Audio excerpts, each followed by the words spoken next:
and matter. He's outside of time, space, and matter. That God's not affected by time. This is not 2003 in heaven. There's no time. And after we get to heaven, one of the first things you're going to do is flip your watch off and fling it over the side. You won't need that. There's no time there. We sing all these songs, you know, when we've been there 10,000 years. That's baloney. It's a good song, I like it, but we're not going to be there 10,000 years. We're just going to be there. Now, my brain can't handle that thought, but, you know, I can think about thinking about it. This public school teacher said, I'm a public school teacher, Mr. Hovind. I went to a conference today, and we were all given a new science textbook to use in the conference. It's called Sciences by Triffle and Hazen and John Wiley and Sons. On page 611, it said this: to what extent do you think that parents should have the right to decide which scientific theories and ideas are presented in schools? To what extent do you think parents ought to have the right to demand that opposing religious views be taught as well? Should the views of creationism, which are primarily based on one particular type of Christianity, be given special consideration? It's getting more difficult to say the truth all the time. The teachers now are being trained in sessions to how to handle creationists. I know this. They work very hard to make you feel like you are the only one complaining. When I went to meet the lady in charge of the science curriculum here in Pensacola, Florida, when I first moved to town, I've been complaining about some of the lies in the textbooks and the science curriculum, and she said to me, Mr. Hovind, you are the only person in the county complaining about this. I thought, there's what, 128 Baptist churches in this town, plus all the other flavors? I mean, what's everybody doing? Aren't we supposed to be the salt of the earth? Man, salt irritates. Go irritate somebody. That's our job. Teachers can teach creation science in the classroom if they want. There's never been a law against it. Not only can you teach creation science in the public schools, you can teach it right out of the Bible. There's no law against reading your Bible in public school or bringing your Bible to public school. Or you can teach or devote a class to religion, and you can have the textbook be the Bible. We know the effects what happened in '63 when the Bible was taken out and evolution was put in the schools, but we got deceived by the ACLU.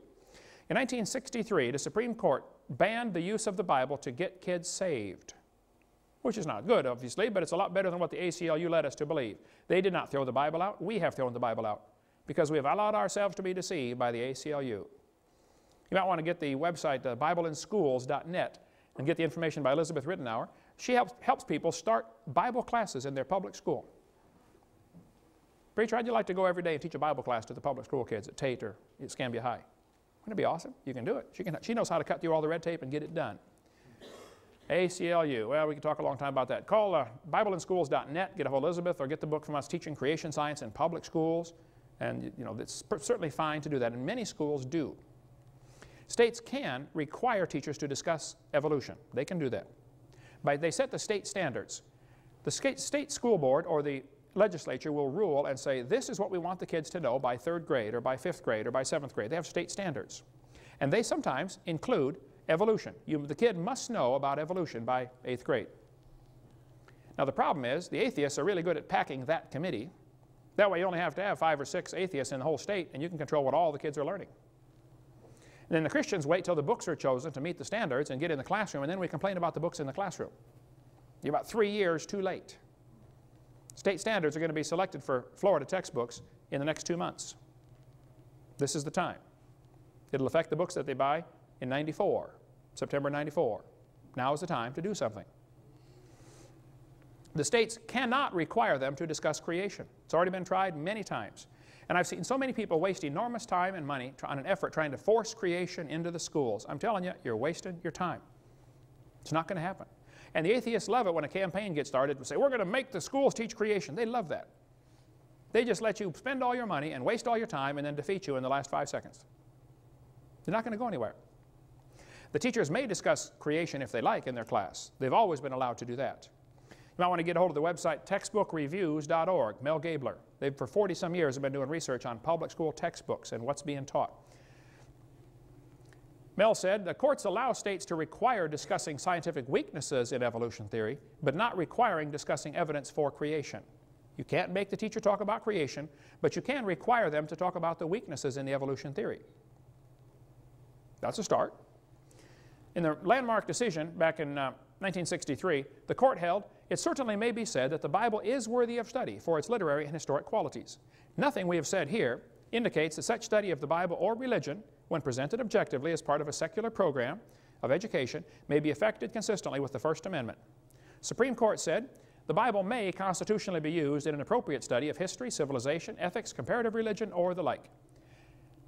Eighth Circuit Court ruled and said, permitting public school observances which include religious elements promotes the secular cause of advancing the students' knowledge and appreciation of the role our religious heritage played in the social, cultural, and historical development of civilization. Teachers already possess the flexibility to present a variety of scientific theories about the origins of mankind and are free to teach any and all facets of this subject, 1987 Supreme Court.